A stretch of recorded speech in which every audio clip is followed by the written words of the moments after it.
Le titre « Servons l'Éternel dans le bien-être ou dans l'abondance ». Et ça n'a pas toujours été le cas. Malheureusement pour certains, dans des exemples bibliques. Et le texte de référence est Deutéronome chapitre 28, versets 47 à 48.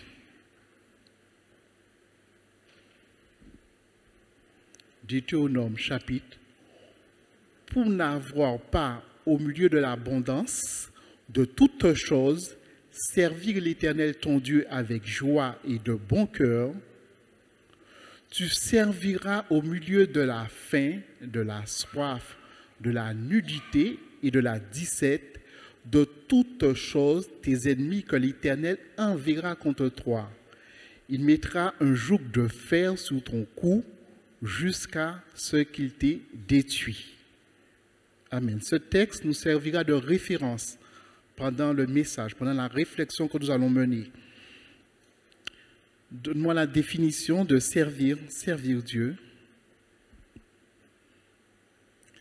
Servir Dieu, rendre à Dieu un culte qui lui est dû, un culte agréable, et s'acquitter de tous ses devoirs d'enfant de Dieu. Merci. Donc, ce que Dieu veut, c'est que nous le servons de tout notre être, mais dans l'abondance. Dieu veut que nous soyons heureux. Et quand je lis les Écritures, je veux que Dieu aime l'homme et veut le bonheur de l'homme. Et c'est pour cela qu'il nous a laissé sa parole. C'est pour cela qu'il nous a laissé ses écrits en exemple, pour ne pas tomber dans certaines erreurs. Et Israël est tombé dans bien des pièges, mais nous avons la parole de Dieu pour nous éviter ces pièges. Nous allons lire d'une manière collective. Nous allons lire encore, pas une définition, mais vraiment l'exemple type de servir Dieu dans Luc, chapitre 1, versets 5 à 14. Luc, chapitre 1, versets 5 à 14. Du temps d'Hérode, roi de Judée, il y avait un sacrificateur nommé Zacharie, de la classe d'Abia.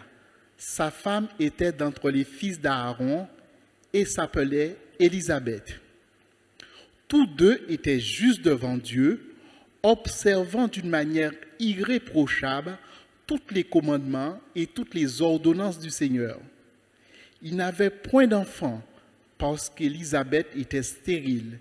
Ils étaient l'un et l'autre avancés en âge. Or, pendant qu'il s'acquittait de ses fonctions devant Dieu, selon le tour de sa classe, il fut appelé par le sort, d'après la règle du sacerdoce, à entrer dans le temple du Seigneur pour offrir le parfum. Toute la multitude du peuple était dehors en prière à l'heure du parfum. Alors un ange du Seigneur apparut à Zacharie et se tint debout à droite de l'autel des parfums. Zacharie fut troublé en le voyant et la frayeur s'empara de lui. Mais l'ange lui dit, « Ne crains point Zacharie, car ta prière a été exaucée. Ta femme Élisabeth t'enfantera un fils et tu lui donneras le nom de Jean. » On retourne au verset. Il sera pour toi un sujet de joie et d'allégresse, et plusieurs se réjouiront de sa naissance. Nous allons retourner au verset 6. Tous deux étaient justes devant Dieu, observant d'une manière irréprochable tous les commandements et toutes les ordonnances du Seigneur. Là, je vais parler de servir Dieu.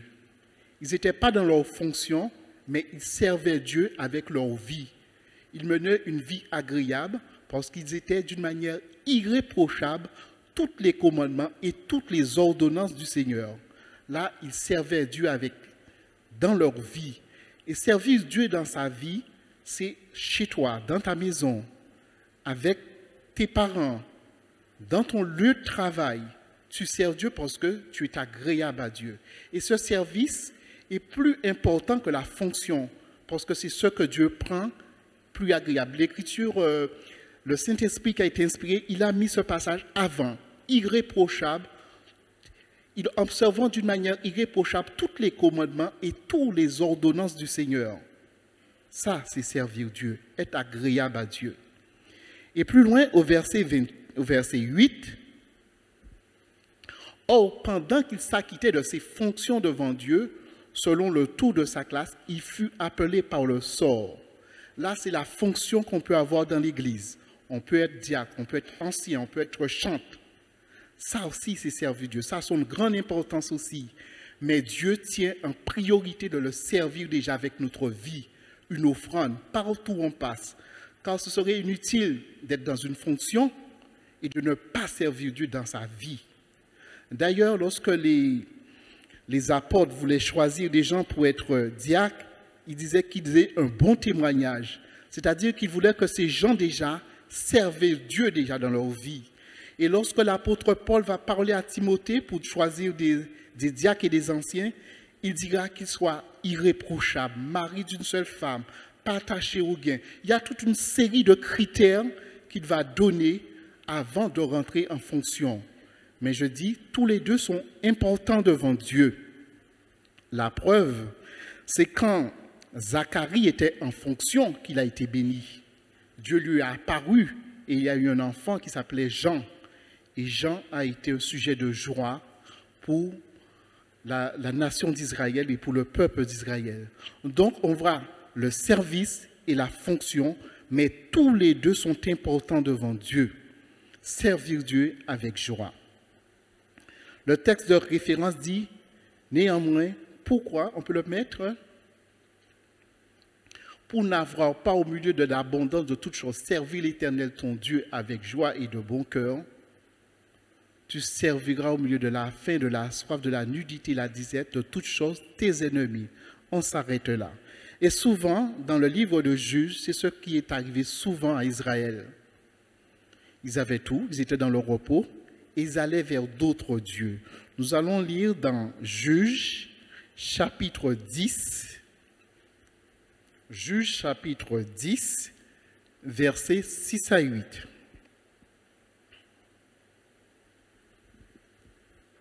Les enfants d'Israël firent encore ce qui déplaît à l'Éternel. Ils servirent les Baals et les Astartés, les dieux de Syrie, le dieu de Sidon, les dieux de Moab, les dieux des fils d'Ammon et les dieux des Philistins, et ils abandonnèrent l'Éternel et ils ne le servirent plus. La colère de l'Éternel s'enflamma contre Israël et il les vendit entre les mains des Philistins et entre les mains des fils d'Ammon. Ils opprimèrent et écrasèrent les enfants d'Israël cette année-là. Et pendant 18 ans, tous les enfants d'Israël qui étaient de l'autre côté du Jourdain, dans les pays des Amoréens en Galada. Donc, le peuple d'Israël, ils ont abandonné Dieu. Pour quelle raison? On ne sait pas. Et là, la parole de Dieu s'est accomplie. Parce que les ennemis l'opprimèrent. Et pendant 18 ans, ils ont été opprimés. Ce n'était pas la volonté de Dieu. Parce que Dieu veut que nous le servons avec joie et d'un bon cœur, dans l'abondance. Et nous allons voir plus loin, Juges chapitre 10, toujours, versets 10 à 18. Les enfants d'Israël crièrent à l'Éternel en disant, « Nous avons péché contre toi, car nous avons abandonné notre Dieu et nous avons servi les Baals. » L'Éternel dit aux enfants d'Israël, « Ne vous ai-je pas délivré des Égyptiens, des Amoréens, des fils d'Ammon, des Philistins? Et lorsque les Sidoniens, Amalek et Naron vous opprimèrent et vous criâtes à moi, ne vous ai-je pas délivré de leurs mains? Mais vous m'aviez abandonné, vous avez servi d'autres dieux, c'est pourquoi je ne vous délivrerai plus.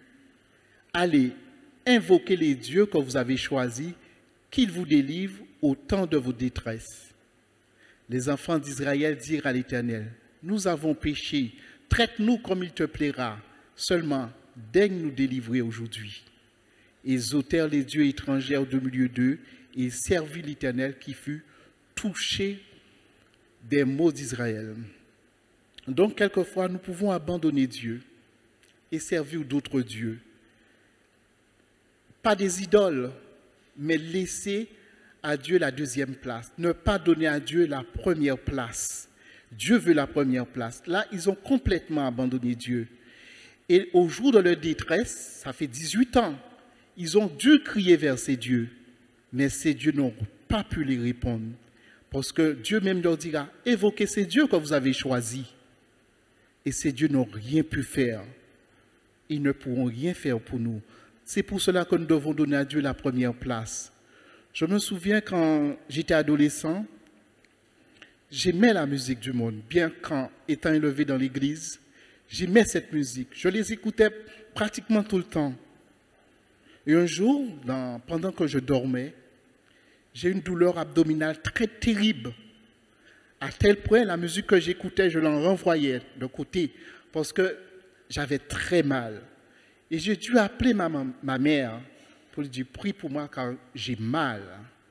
Elle a prié pour moi et instantanément, je fus délivré. J'ai mené une première réflexion. J'ai dit, ce Dieu qui était mon Dieu, la musique du monde, n'a rien pu faire pour moi. Mais malgré cet avertissement, 2-3 jours après, j'étais encore dans le même système avec ma musique. Les mêmes douleurs abdos sont revenues. Et ce Dieu ne pouvait rien faire pour moi. J'ai dû appeler vers Dieu encore ma mère qui est venue, qui a prié pour moi. Et j'étais délivré sous le coup.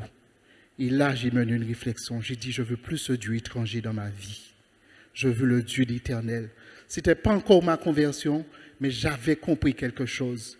Les choses qu'on donne la place à Dieu ne peut rien faire pour nous. Que ce soit un homme, que ce soit une femme, que ce soit les enfants, que ce soit un loisir qui place avant Dieu dans notre vie, cela ne pourra rien faire pour nous.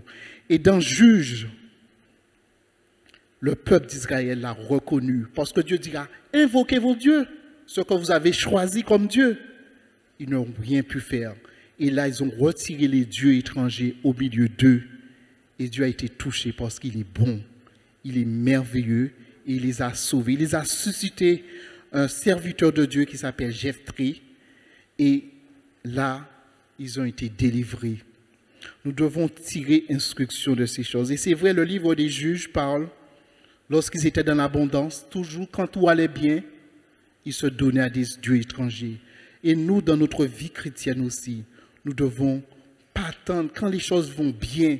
C'est au moment où nous devons dire, je sers mon Dieu, parce que mon Dieu veut que je le serve dans l'abondance et dans le bien-être.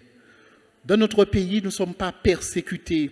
L'Église chrétienne n'est pas persécutée comme dans certains pays où que la police peut faire éruption, ou peut te dire que si tu sers Dieu, on va brûler ta maison, tes enfants n'iront plus à l'école. Nous sommes, grâce à Dieu, jusqu'à maintenant, nous sommes dans un pays libre où nous pouvons pratiquer notre foi. Donc, profitons-en. Parce qu'il y a des pays dans le monde entier, c'est en cachette. Et quand on les trouve, on peut les tuer, on peut les mettre en prison, on peut brûler leur maison. Donc, servons l'Éternel quand nous avons l'abondance, quand nous sommes bien, afin que le nom de Dieu soit glorifié.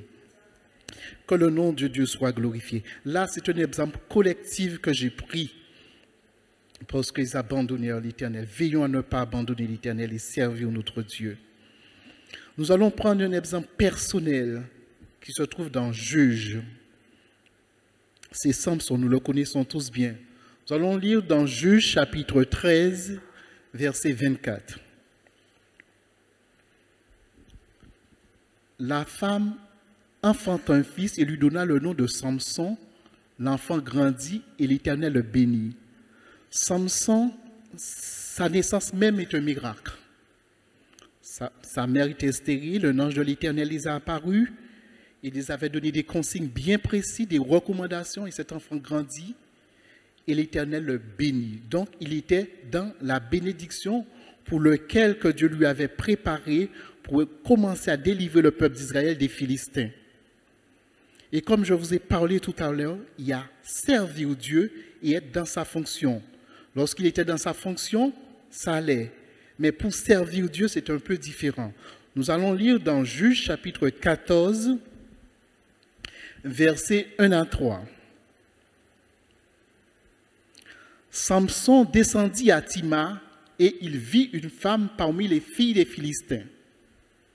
Lorsqu'il fut remonté, il le déclara à son père et à sa mère et dit, « J'ai vu à Timna une femme parmi les filles des Philistins, prenez-la maintenant pour ma femme. » Son père et sa mère lui dirent, « N'y a-t-il point de femme parmi les filles de tes frères et dans tout notre peuple que tu ailles prendre une femme chez les Philistins qui sont incirconcis ?»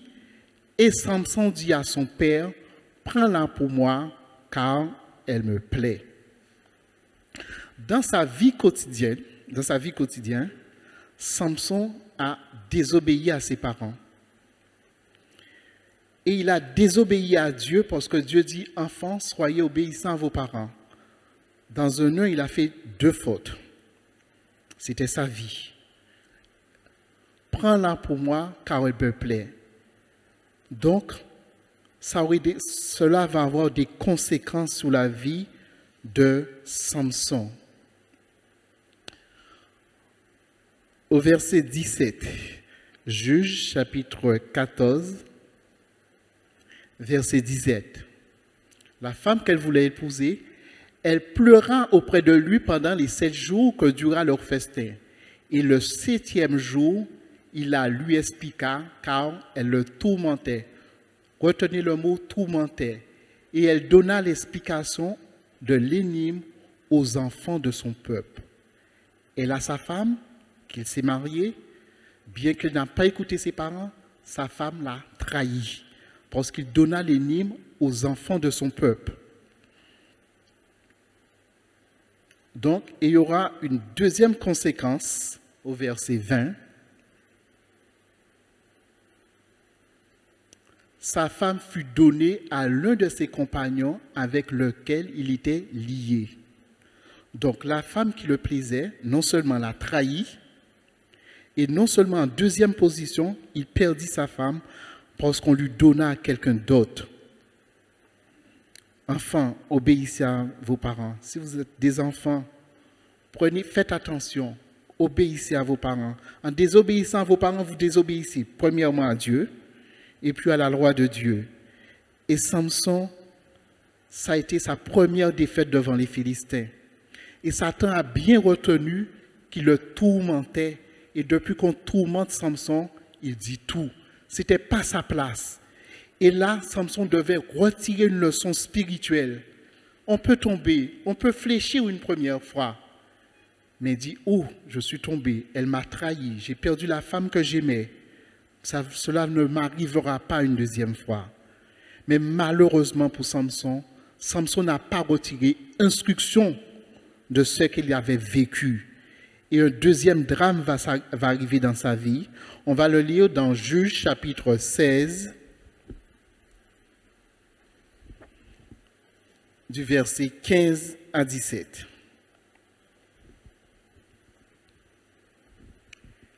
Elle lui dit, « Comment peux-tu dire je t'aime puisque ton cœur n'est pas avec moi? Voilà 3 fois que tu t'es joué de moi et tu ne m'as pas déclaré d'où vient ta grande force. » Comme il était chaque jour à le tourmenter, retenez, tourmenter et à l'importuner par ses instances, son âme s'impatienta à la mort. Il lui ouvrit tout son cœur et lui dit, « Le rasoir n'a point passé sous ma tête parce que je suis consacré à Dieu dès le ventre de ma mère. Si j'étais rasé, ma force m'abandonnerait, je deviendrais faible et je serais comme tout un autre homme. » Donc là encore, l'ennemi a utilisé le même principe, le tourmenter parce qu'il n'était pas à sa place. Il n'a pas retiré la leçon de son première expérience. Dans notre vie de tous les jours, nous faisons des expériences avec Dieu.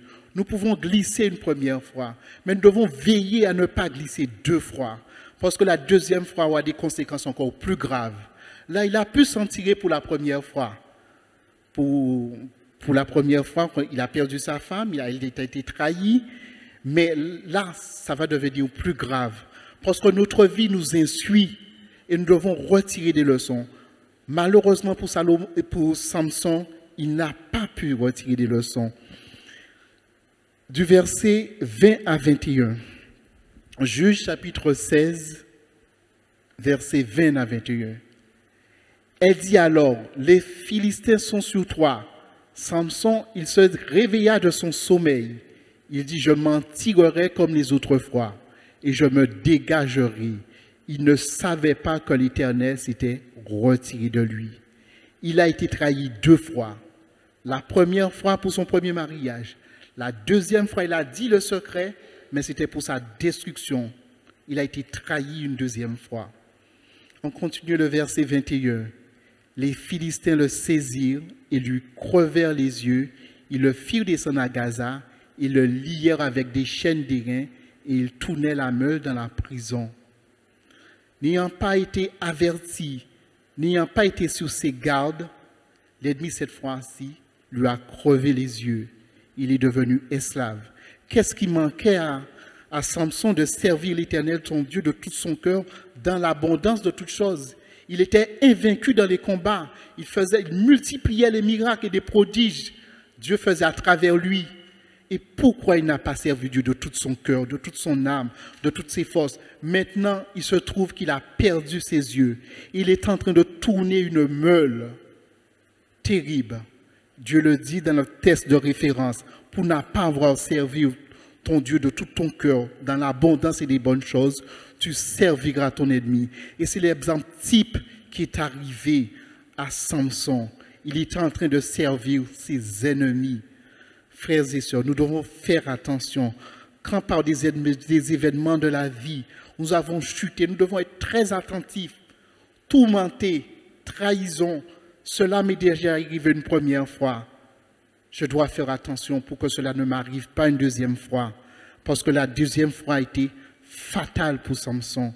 Il n'a pas pu tirer instruction de son passé pour vivre son présent là. Et ce qui est arrivé. Et encore, il y a des hommes qui deviennent aveuglement spirituels, comme Saül. Saül souvent pleurait, se repentait lorsqu'il voulait tuer David. Mais quelques jours plus tard, il recommençait les mêmes choses. Il n'était pas aveuglé physiquement.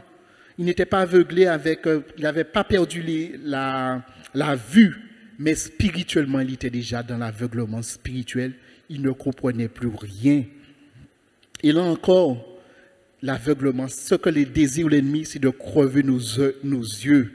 Et là, spirituellement, on ne comprend plus rien. Ça a été le cas de Saül, ça a été le cas de Balaam, qui recevait les visions de Dieu, qui voyait les visions de Dieu.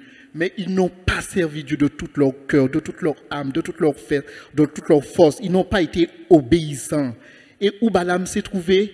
Balaam s'est trouvé dans le camp des Madianites, en train de travailler et donner de mauvais conseils contre le peuple de Dieu. L'Éternel fut irrité contre Balaam. Et le jour de la vengeance, il a dit, n'oublie pas Balaam, tu seras parmi les premiers pour le tuer.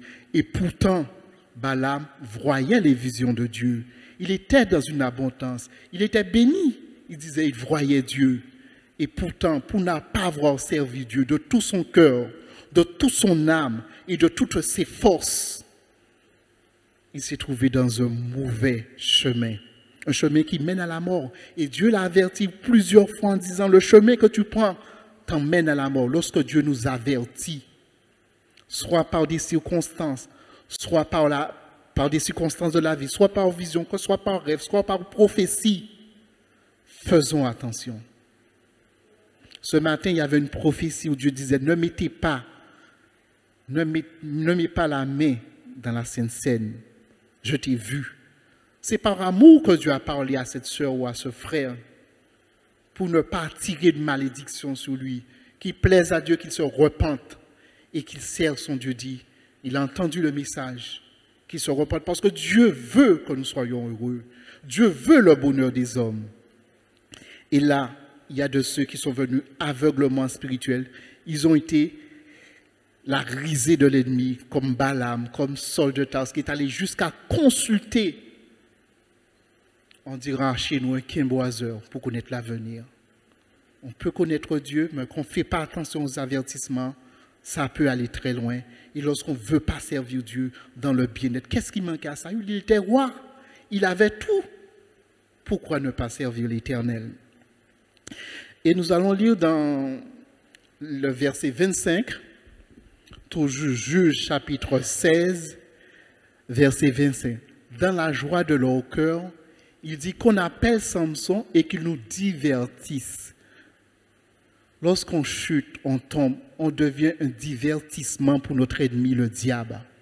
On ne le voit pas physiquement, parce que ce sont des êtres spirituels, mais nous devenons un divertissement lorsque nous sommes éloignés, nous avons chuté. Il disait qu'on appelle Samson et qu'il nous divertisse. Ils firent sortir Samson de la prison et il jouera devant eux. Ils placèrent entre les colonnes. Donc, Samson, qui était béni, l'enfant grandit, il est béni, regarde sa fin de vie parce qu'il n'a pas su tirer instruction quand Dieu lui a parlé. Quand les circonstances, je ne dirais pas que Dieu lui a parlé, mais les circonstances de la vie lui ont parlé parce qu'il avait déjà été trahi et tourmenté, mais il n'a pas pu tirer le son. Et là, il se trouve aveugle, en train de divertir l'ennemi. Qui plaise à Dieu, qu'on n'est pas en train de... L'ennemi ne se divertisse pas dans notre vie, mais que notre vie soit pour la gloire de Dieu. Où Dieu avait un autre plan pour lui, qu'il aurait vécu les Philistins, et on aurait pu dire, dans une heureuse vieillesse, qu'il finit sa vie tranquille, rassasié de jour, comme certains hommes de Dieu. Mais là, c'est dans un suicide qu'il s'est terminé. Tirons instruction de ces choses de la Bible pour notre vie personnelle, collective. Que le nom de Dieu soit glorifié. Et nous allons prendre un autre exemple, encore, d'un homme de Dieu qui avait tout. C'est Salomon. Il avait tout pour servir notre Dieu. Il n'y avait pas de guerre. Nous allons voir dans les premiers, Dieu nous parle toujours et Dieu a parlé déjà à Salomon à travers son père. 1 Roi chapitre 2. 1 Roi chapitre 2 versets 1 à 4. David approchait du moment de sa mort. Il donna ses ordres à Salomon, son fils, en disant: Je m'en vais par le chemin de toute la terre, fortifie-toi et sois un homme.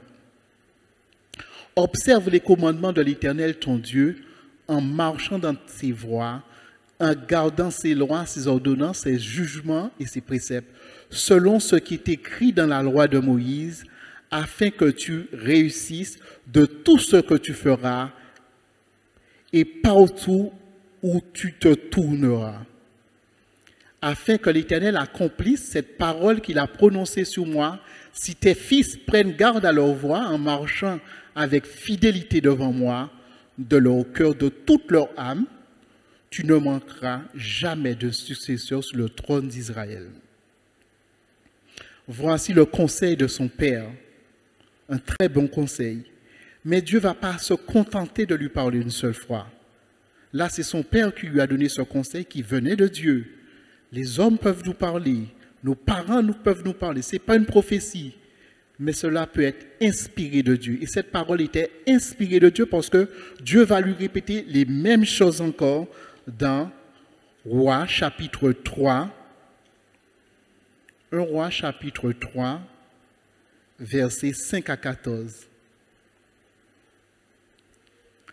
À Gabaron, l'Éternel apparut en songe à Salomon pendant la nuit et Dieu lui dit: Demande ce que tu veux que je te donne. Salomon répondit: Tu as traité avec une grande bienveillance ton serviteur David, mon père, parce qu'il marchait en ta présence dans la fidélité, dans la justice et dans la droiture de cœur envers toi. Tu lui as conservé cette grande bienveillance et tu lui as donné un fils qui est assis sur son trône, comme on le voit aujourd'hui.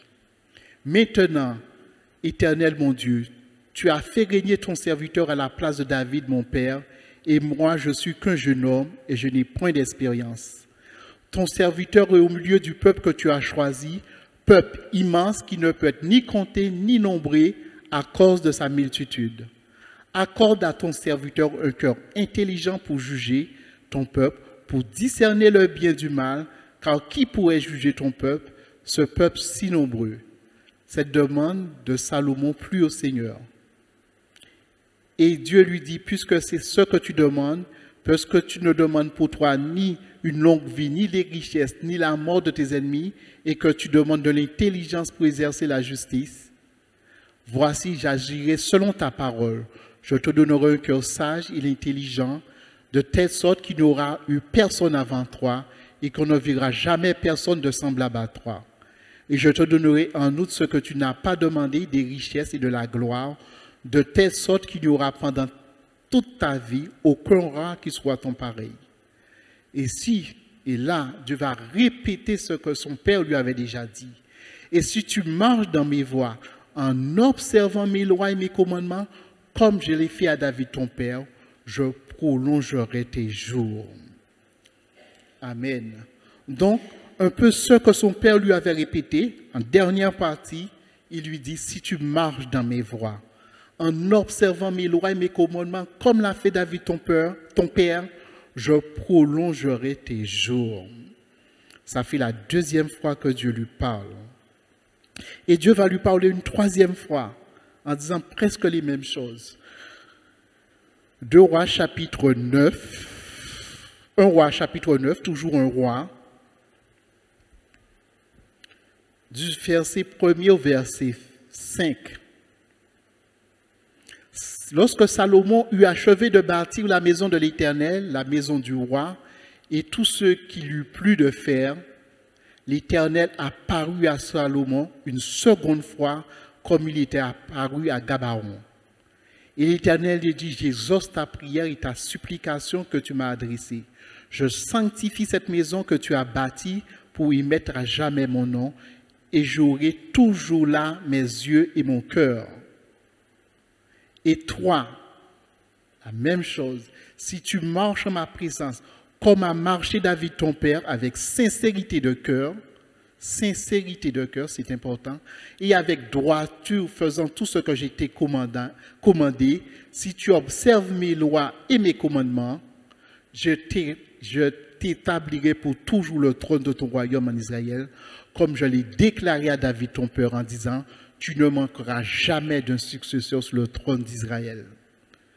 Dieu a averti Salomon 3 fois. Une fois avec son père, 2 fois, Dieu lui a apparu. Ce n'est pas un prophète, c'est Dieu qui lui a apparu. Et pourtant, qu'est-ce qui manquait à Salomon? Il n'y avait pas de guerre, il était dans le bien-être, il suffisait de construire le temple. Et ce n'est pas lui qui le construisait. Il avait tout reçu de Dieu pour le servir de bon cœur, avec un cœur honnête, sincère, dans le bien-être, servir l'Éternel dans le bien-être. Et malheureusement, il ne l'a pas fait. Malheureusement, il ne l'a pas fait. Nous allons lire dans 1 Roi, chapitre 11, du verset 4 jusqu'au verset 10, un roi, il ne l'a pas fait. Il n'a pas pris.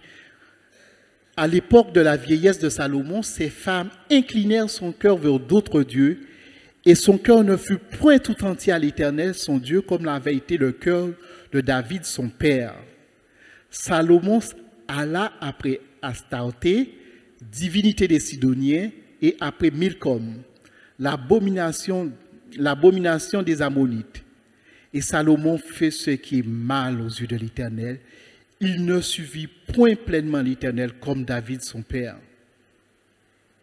Alors Salomon bâtit sur la montagne qui est en face de Jérusalem un haut lieu pour Kemosh, l'abomination de Morab et pour Moloch, l'abomination des fils d'Ammon. Il fit ainsi pour toutes ces femmes étrangères qui offraient des parfums et des sacrifices à leur Dieu. L'Éternel fut irrité contre Salomon parce qu'il avait détourné son cœur de l'Éternel, le Dieu d'Israël, qui lui était apparu 2 fois. On s'arrête là. L'Éternel est irrité contre Salomon. Si un homme est irrité contre nous, on pourra toujours dire, je vais prier Dieu, cet homme est irrité. Mais si l'Éternel est irrité contre toi, qui tu vas prier? Personne. C'est l'Éternel qui fut irrité contre Salomon. Il a détourné son cœur de l'Éternel, le Dieu d'Israël, qui lui était apparu 2 fois. On s'arrête là. L'Éternel est irrité contre nous, on pourra toujours dire, je vais prier Dieu, cet homme est irrité contre toi. Qui tu vas prier? Personne. C'est l'Éternel qui fut irrité contre Salomon. Et Dieu fera son reproche. Je lui ai apparu 2 fois. Je lui ai averti 2 fois. On ne compte même pas l'avertissement de son père qui a répété les mêmes choses que Dieu. Il s'est laissé incliner. Et s'il avait suivi, comme j'ai fait, il y a la fonction, il y a le service. S'il avait observé les lois que Dieu avait données à Moïse pour, lorsque tu seras roi, qu'il ne prenne pas de femmes étrangères et qu'il n'ait pas une grande quantité de femmes. Déjà là, il avait déjà désobéi à Dieu. Je ne sais pas pourquoi Dieu a passé l'éponge, je ne sais pas. Ce n'est pas écrit. Mais lorsque nous examinons les Écritures, Dieu avait donné des lois à Moïse pour dire qu'il n'y ait pas une grande quantité de femmes et non plus des femmes étrangères. Et là, il a continué à s'enfoncer. Alors, lorsque Dieu est irrité, on va le voir, qu'est-ce qui peut se passer. Dans 1 Roi chapitre 11, verset 14, c'est l'Éternel suscita un ennemi à Salomon, Hadad, l'Édomite, de la race royale d'Édom. Quelquefois, nos épreuves ne viennent pas directement du diable. Ah, je suis éprouvé. Non. Quelquefois, c'est Dieu qui suscite un ennemi à Salomon parce qu'il a désobéi. Au verset 23, toujours 1 Roi chapitre 11, Dieu suscita un autre ennemi à Salomon, Raison, fils d'Eliada, qui s'était enfui de chez son maître, Hadadézer, roi de Tosba. Verset 25. Il fut un ennemi d'Israël pendant toute la vie de Salomon, en même temps qu'Hadad lui faisait du mal. Il avait en Israël en aversion, il régna sur la Syrie. Verset 26. Jéroboam aussi, serviteur de Salomon, leva la main contre le roi. Il était fils de Nébat, Ephratrin de Stérida, et il avait pour mère une veuve. Dieu lui a suscité 4 ennemis. Il aurait pu finir sa vie tranquille, d'une heureuse vieillesse, une bonne retraite spirituelle, mais en fin de vie, il est agité par des ennemis. Pourquoi? Parce qu'il n'a pas pu servir l'Éternel dans l'abondance, dans le bien-être. Il s'est laissé entraîner parce qu'il a désobéi. Que cela nous serve d'exemple et pour dire je suis bien, je vis bien, je n'ai pas de problème. Notre pays n'est pas persécuté comme dans certains pays. Laisse-moi servir mon Dieu de tout mon cœur, de toute mon âme et de toutes mes forces. Ne pas laisser aucune des paroles de l'Éternel tomber à terre. On disait de Josué, ne laisser aucune des paroles de l'Éternel tomber à terre. Et lorsque Dieu parle à Salomon avec sincérité de cœur, de toute ton âme, de toutes tes forces, lorsque Dieu rappelle ses lois en disant tu aimeras l'Éternel ton Dieu de tout ton cœur, de toute ton âme, de toutes tes forces, c'est qu'on donne à Dieu la première place. La place qu'il est due. Le service, les devoirs qu'on est dû, comme je l'ai dit dans la définition, servir Dieu, c'est ça. Et toutefois, il y a des hommes qui ont servi Dieu et qui ont bien servi Dieu. Nous allons prendre l'exemple d'Abraham. On va pas lire son histoire, mais on va lire un petit peu sa fin de vie. Genèse chapitre 25, verset 8.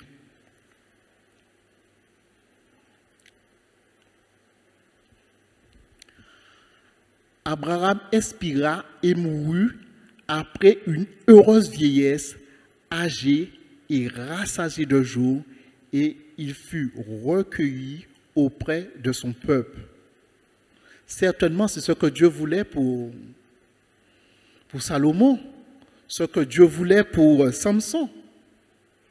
Âgé et rassasié de jours, une heureuse vieillesse. Il n'y avait pas d'ennemis, il était en paix. Après avoir servi son Dieu de tout son cœur, de toute son âme et de toutes ses forces, après avoir donné à Dieu la première place, il a eu heureuse vieillesse. Et nous pouvons parler de Caleb, qui n'avait rien perdu de sa vigueur. Nous pouvons parler de Moïse, 120 ans, qui marchait comme s'il avait 40 ans. Et d'autres, mais nous allons voir Job dans Job chapitre 42, versets 12 à 16. pendant ces dernières années, fin de vie aussi, Job reçut de l'Éternel plus de bénédictions qu'il en avait reçues dans les premières. Il posséda 14 000 brebis, 6 000 chameaux, 1000 paires de bœufs et 1000 ânesses. Il eut 7 fils et 3 filles. Il donna à la première le nom de Gémina, à la seconde celui de Kétia et à la troisième celui de Kéren Apuk. Il n'y a pas dans tout le pays d'aussi belles femmes que les filles de Job. Leur père leur accorda une part d'héritage parmi leurs frères. Job vécut après cela 140 ans. Il vit ses fils et ses fils dans ses fils jusqu'à la 4e génération. Voici un homme qui a servi Dieu. Il n'avait pas de fonction parce qu'il n'était pas juif. Mais sa vie était si agréable à Dieu que Dieu va demander, est-ce que tu as vu mon serviteur Job? Il se détournait du mal. Il avait déjà une vie de service parce qu'il plaisait à Dieu. Le plus grand miracle qu'on a chanté notre frère, c'est d'être agréable à Dieu. Et Job était celui qui voulait être agréable à Dieu. Il ne se procurait pas de grandes choses, mais il était agréable. C'est servir Dieu. Et Dieu l'a béni. En plus, il a eu des malheurs dans sa vie. Et malgré ces malheurs, il est resté fidèle. Il continuait à servir Dieu dans les bons et dans les mauvais moments. Et Dieu l'a béni. Et il a été béni.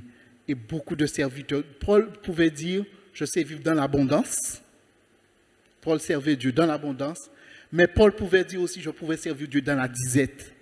Il n'y aura pas toujours de l'abondance. Mais si toutefois la disette arrive, nous allons continuer à servir Dieu.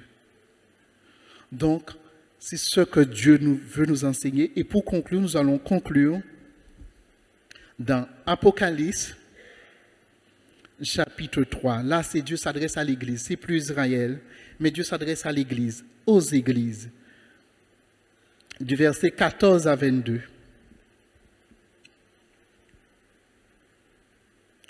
Écrit à l'ange de l'Église de la Odyssée, voici ce que dit Amen, le témoin fidèle et véritable, le commencement de la création de Dieu. Je connais tes œuvres. Je sais que tu es ni froid ni bouillant. Puisses-tu être froid ou bouillant? Ainsi, parce que tu es tiède et que tu es ni froid ni bouillant, je te vomirai de ma bouche. Parce que tu dis, je suis riche, je me suis enrichi et je n'ai besoin de rien, et parce que tu ne sais pas que tu es malheureux, misérable, pauvre, aveugle et nu. On va rester là.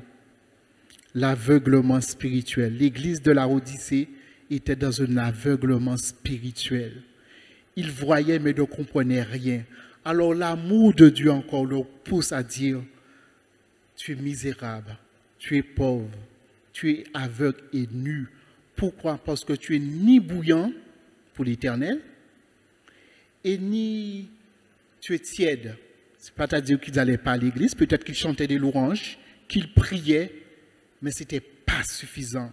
Dieu veut la totale de notre vie. Dieu veut plus que cela. Peut-être qu'ils étaient assis entre deux chaises, un peu le monde, un peu Dieu. Et Dieu dit, parce que tu ne sais pas que tu es malheureux, misérable, pauvre, aveugle et nu. On continue. Je te conseille d'acheter de moi de l'or éprouvé par le feu, afin que tu deviennes riche, et des vêtements blancs afin que tu sois vêtu, et que la ronde de ta nudité ne paraisse pas, et un collier pour loin de tes yeux. Quelquefois, on peut comprendre qu'on est dans le plan de Dieu. Dieu est content de moi. Mais on doit lui demander, Seigneur, donne-moi un collier pour loin de mes yeux, afin que je voie. Si je suis sur une mauvaise pente, qu'il y a quelque chose qui ne va pas, on continue encore, ma sœur. Moi, je reprends, je châtie tout ce que j'aime. Et donc du zèle. Peut-être qu'on a perdu du zèle pour l'Éternel. Peut-être les affaires de Dieu ne nous préoccupent plus. Et Dieu leur dit, repens-toi.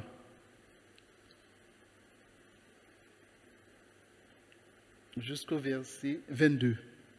Tu peux.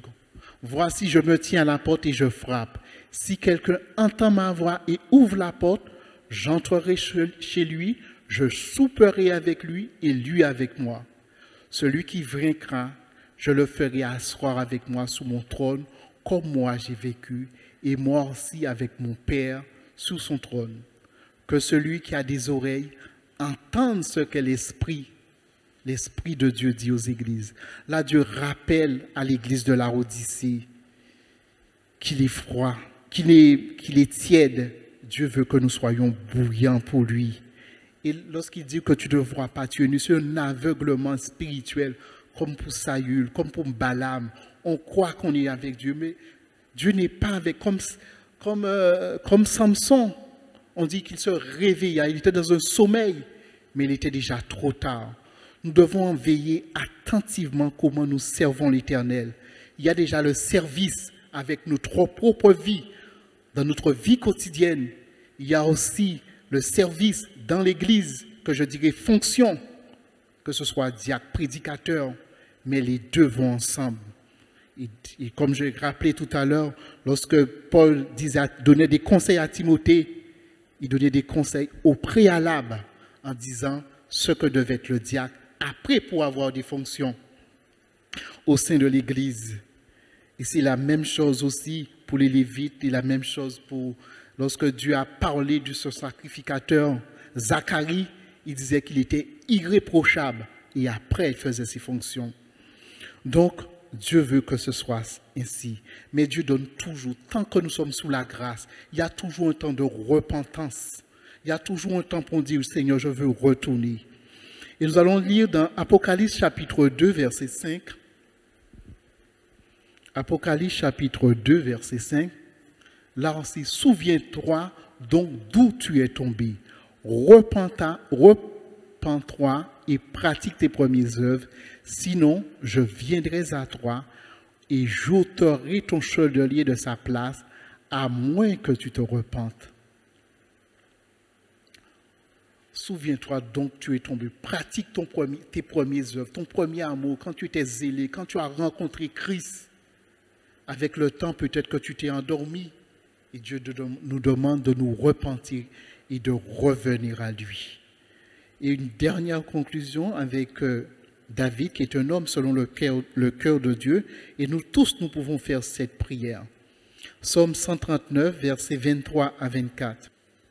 David, qui est un homme de Dieu, sonde-moi, ô Dieu, et connais mon cœur. Éprouve-moi et connais mes pensées. Regarde si je suis sur une mauvaise voie et conduis-moi sous la voie de l'éternité. David avait vu comment Saül avait abandonné Dieu. Il a dit, ça peut aussi m'arriver. Alors il fera cette prière merveilleuse à Dieu, qu'une prière que je fais souvent à Dieu. Éprouve-moi et connais mes pensées. Regarde si je suis sur une mauvaise voie. Je peux être sur une mauvaise voie, je ne me rends pas compte. Et conduis-moi sur la voie de l'éternité pour le salut de mon âme. Et conduis-moi sur la voie de l'éternité. Et David, c'est un homme selon le cœur de Dieu. Mais il disait en lui-même, je peux être sur une mauvaise voie. Alors sonde-moi, Seigneur, et conduis-moi sur la voie de la vérité. Et je dirai Amen. Le Saint-Esprit vous parlera parce que le Saint-Esprit est là, il est présent. Méditons sur notre vie, regardons les expériences que nous avons déjà faites avec Dieu. Garde la réflexion. Un proverbe, Dieu dit, garde la réflexion. Dieu a parlé ce matin pour la scène. Disons qu'il a vu, il a exhorté cette personne à ne pas prendre la scène parce que cette personne va attirer une malédiction sur sa vie. Dieu aurait pu laisser, Dieu aurait pu ne pas parler. Pourquoi Dieu a parlé? Parce qu'il aime l'homme. L'homme est précieux à ses yeux. Nous sommes faits à son image. Il nous aime. Il ne cesse de nous avertir pour ne pas être dans le malheur. Il veut que nous le servions dans le bien-être et dans l'allégresse. Le titre du message, c'est « Servons l'Éternel dans le bien-être ». Mais vous pouvez donner d'autres titres. Et je vais laisser la place à ce chant. Le plus grand miracle, c'est de faire ta joie. Et nous devons dire le plus grand miracle de notre vie, c'est faire la joie de l'Éternel.